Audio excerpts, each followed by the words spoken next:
HOA Karen explodes after I bought a ranch. My gate locked her out for good. She didn't knock. She didn't ask. She screamed. The first words out of her mouth were, "You can't do this. This land belongs to the community."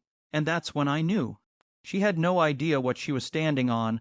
I had just closed on a ranch outside the HOA boundary, not adjacent, not shared, outside, deed recorded, survey verified, taxes paid, clean ownership, but to Karen, facts were optional.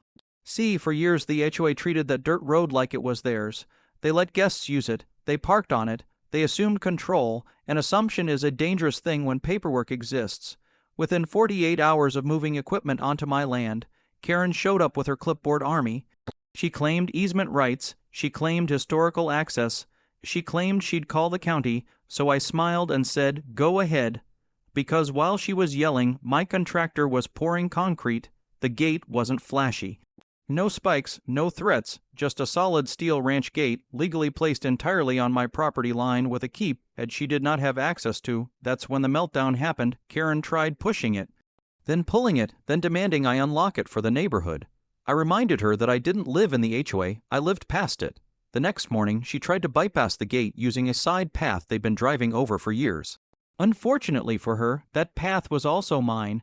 I installed fencing, quietly, legally, permanently. Within a week, HOA meetings turned into emergency sessions, because without my land, they lost access to a boat launch they'd been advertising for years.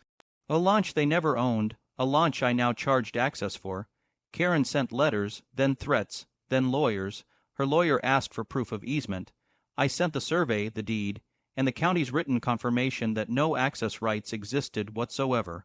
Case closed, but the best part, the HOA had approved multiple property listings claiming community access through my land, which meant misrepresentation. Suddenly, Karen wasn't yelling at me anymore. She was yelling at her board and her insurance provider. That gate, it never moved because I didn't install it out of spite. I installed it out of ownership, and Karen learned the hard way that screaming doesn't rewrite land records, it just echoes off a gate she can't open.